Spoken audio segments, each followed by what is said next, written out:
नमस्ते सबैजनालाई। आज चाहिँ हामी ग्रेड 12 है ग्रेड 12 को मैट्रिक्स च्याप्टरबाट एउटा क्वेसन सल्भ गर्न गइरहेको छौँ। यो चाहिँ ग्रुप सी मा आएको क्वेसन हो। ग्रुप सी मा एबीसी भनेर आउँछ है, एउटै क्वेसनमा एबीसी बाट भनेर आउँछ। त्यो मध्ये एउटा यो क्वेसन छ अनि ग्रुप सी बाट है। सो अब कस्तो हुन्छ भने म्याट्रिक्समा हाम्रो क्लास 12 मा तीनवटा मेथडबाट इक्वेसनहरु सल्भ गरेको छ है। एउटा छ matrix method, simple matrix method नै भनिन्छ है, मैट्रिक्स मेथड, जुनमा चाहिँ इन्भर्स निकालेर गर्नुपर्छ। अर्को छ रो इक्विभ्यालेन्ट र अर्को छ हामीले अहिले गर्न गइरहेको क्रैमर्स रुलबाट है। अब क्रैमर्स रुल किन बन्यो, कहिले बन्यो, कसले बनायो भन्ने कुरा हो। क्रैमर्स रुल हाम्रो बनाएको ग्याब्रियल क्रैमर्सले बनाएको हो र यो धेरै पुरानो है, 1750 तिर बनाएको रुल हो है यो चाहिँ। अब यो बनाउनुको रिजन के थियो त, किन बनायो त? त्यतिखेर हामीसँग के थियो भने सब्स्टिट्युसन मेथड र इलिमिनेसन मेथडबाट इक्वेसनहरु सल्भ गरिन्थ्यो र क्रैमर्स रुल बनाउनुको सिम्पल रिजन के हो भने छिटो कुनै पनि इक्वेसन सल्भ होस् र अर्को कुरा सुरुमै थाहा होस् कि इक्वेसन सल्भ हुन्छ कि हुँदैन। सो कसरी भने जस्तै कि हामीले क्रैमर्स रुलको सल्भ गर्दै जाँदा मैट्रिक्सको determinant if it is not equal to 0 है, 0 छैन भने यो सल्भ हुन्छ। तर यदि सुरुमै डिटर्मिनेन्ट चाहिँ 0 आइदियो भने नि त्यो सल्भ हुँदैन कि। सो त्यतिखेर हामीले स्टप गर्न सक्यौँ कि। सो त्यतिखेर हामीलाई के थाहा हुन्छ, इक्वेसन सल्भ हुन्छ कि हुँदैन। सो त्यही भएर ग्याब्रियल क्रैमर्सले बनाएको यो एउटा रुल हो है। अब यो कसरी सल्भ गरिन्छ त्यो हेरौँ है त। अब यसमा सुरुमा के गरिन्छ भने सुरुमा इक्वेसनलाई 1 र 2 मान्नु है। x - 2y = -7, यो इक्वेसन 1 भयो। अर्को इक्वेसन के छ, 3x + 7y = 5, यो इक्वेसन 2 भयो है। अब सुरुमा हामी के गर्छौँ, डिटर्मिनेन्ट निकाल्छौँ। यसमा हामीले यो पुरै प्रोसेस सल्भ गर्न डिटर्मिनेन्ट नै निकाल्दै जाने हो कि। एउटा डिटर्मिनेन्ट निकाल्छौँ d1, अर्को dx निकाल्छौँ, अर्को dy निकाल्छौँ है। डिटर्मिनेन्ट निकाल्दै जाने, सल्भ गर्दै जाने। सुरुमा हामी डिटर्मिनेन्ट निकाल्न के गर्छौँ भने यिनीहरूको कोफिसिएन्ट हेर्ने, जहिले पनि के गर्ने, कोफिसिएन्ट हेर्ने। सुरुमा x को कोफिसिएन्ट के हो त 1, y को कोफिसिएन्ट -2 है, प्लस लिने हो। यहाँ प्लस लिएपछि के छ त बाँकी -2 छ नि त। अब अर्कोमा x को कोफिसिएन्ट के हो 3, अर्को इक्वेसनमा y को कोफिसिएन्ट के हो 7। सो अब यसको के गर्छौँ, डिटर्मिनेन्ट निकाल्छौँ। यो चाहिँ हाम्रो के हो 2x2 म्याट्रिक्सको के हो सल्भ गर्ने है। 2x2 म्याट्रिक्स हो, 2x2 म्याट्रिक्सको चाहिँ हामी इक्वेसन सल्भ गर्दैछौँ। सो अब यसको डिटर्मिनेन्ट निकाल्दा 7 1 जा 7, बिचमा साइन माइनस, अब 3 × -2, सो 7 - 6 भयो, 3 2 जा 6, माइनसको माइनस। सो यो के भयो 7 + 6, 7 + 6 कति 13 हो। अब डिटर्मिनेन्ट 0 आयो त, 0 आएन नि भनेपछि यसको सल्भ हुन्छ है, यो इक्वेसन सल्भ हुनुपर्छ है त। अब अर्को के गर्छौँ, एउटा डी आइसक्यो, डी आइसकेपछि यो चाहिँ मेन डी हुन्छ है, यो चाहिँ मेन हो।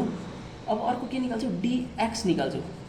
dx मा चाहिँ के हुन्छ भने जसरी अहिलेको लागि तिमीहरूले डी निकाल्न के गर्यौ, x र y को मात्रै कोफिसिएन्ट हेर्यौ नि। अब के गर्छौ, यताको इक्वल्स पछिको जुन नम्बरहरू छ है, इक्वल्स पछिको नम्बरहरूलाई अब लिन्छौ। कसरी लिन्छौ, अब के गर्छौ, dx निकाल्नु छ भने x लाई रिप्लेस गर के, बुझ्यौ नि। y चाहिँ जे छ त्यही लिने हो, x लाई चाहिँ रिप्लेस गरेर यताको भ्यालु हाल्ने। सो भन्नुको मतलब यदि यहाँनिर 1 र 3 थियो भने अब के हुन्छ, -7 र 5 हुन्छ, -7 र 5 हुन्छ।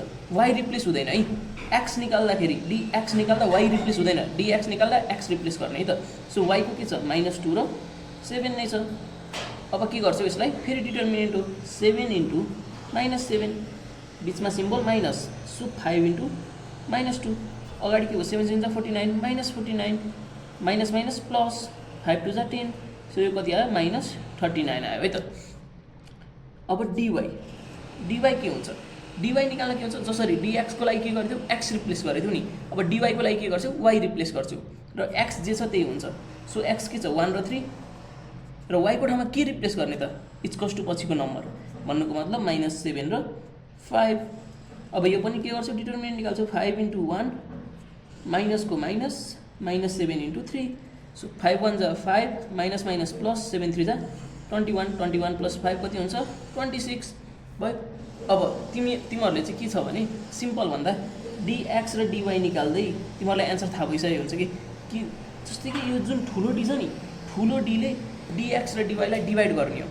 डिभाइड गर्दाखेरि हेर त -39 लाई 13 ले डिभाइड भइरहेछ कि छैन त, भइरहेछ। सो इट मिन्स हामी राइट पाथमा छौँ कि यदि तिमीहरूको यहाँनिर मानौँ 40 आउँथ्यो है, मानौँ मेरो 39 नआएर 40 आउँथ्यो भने 40 लाई त 13 ले डिभाइड गरिरहेको छ नि त। सो म रोकिन सक्छु कि अहिले काहीँ न काहीँ मिस्टेक भएको होला, हेर्न सक्छु कि मैले है, त्यसपछि मात्रै अगाडि बढ्ने ल, डिभाइड भइरहेको छैन भने। र कहिलेकाहीँ डिभाइड नभइकन केस पनि आउन सक्छ, किनकि फ्र्याक्सनमा पनि एन्सर हुनसक्छ नि त।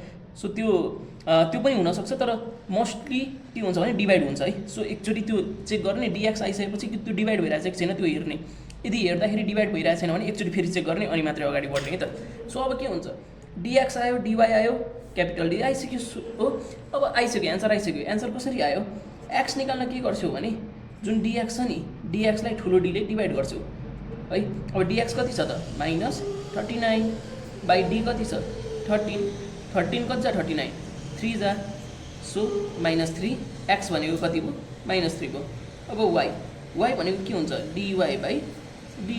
सो डिवाई कति छ त हाम्रो, डिवाई हेर त 26, सो 26 बाई डी कति छ 13, सो 13 2 जा 26, सो कति आयो त, एक्स भनेको -3 आयो, वाई भनेको 2 आयो हो। अब तिमीहरूको एन्सर त आयो। धेरैले गल्ती के गर्छन् थाहा छ, यत्तिकैमा छोड्छ। नछोड्ने, के गर्ने भने अब म्याट्रिक्सको क्वेसन हो, तिमीहरूले यहाँ सिम्पल भ्यालु हालेर पनि त चेक गर्न सक्छौ नि। सानो 1 मिनटको कामको लागि मार्क गुमाउँछन् कि, सो त्यो गर्ने होइन। के गर, एक्सको भ्यालु -3 र वाईको भ्यालु 2, यो दुईटै इक्वेसनमा हालिदेऊ न, एकछिनको काम हो। एक्सको ठाउँमा -3 हाल, के हुन्छ -3, यो चेक गर्ने मात्रै हो, यो आफूले दिमागमा गर्ने हो, इक्जाममा गरिसकेपछि चेक गर्ने के राइट छ कि छैन भनेर। सो एक्सको ठाउँमा -3, वाई भनेको 2, -2 × 2, यो कति आयो त -3 -2 2 जा 4, सो -7 आयो नि, भयो मिल्यो। अब यता पनि चेक गर्ने, एउटा मात्रै चेक गर्ने होइन है, अर्को पनि चेक गर्ने। सो एक्सको ठाउँमा कति हो -3, 3 3 जा 9 भनेपछि -9 प्लस 7 × वाई कति हो त, वाई भनेको 2 हो, 7 × 2 14, सो कति आयो 5 आयो, भनेपछि 5 पनि मिल्यो। भनेपछि हाम्रो जुन एन्सर आएको छ एक्स र वाई, यो चाहिँ के रहेछ, राइट रहेछ। सो यति मात्रै लेख्ने हो है।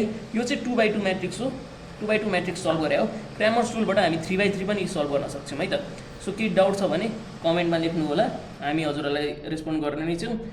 नभए हजुरहरूले फेसबुकमा हामीलाई पर्सनली मेसेज पनि गर्न सक्नुहुन्छ है त। धन्यवाद।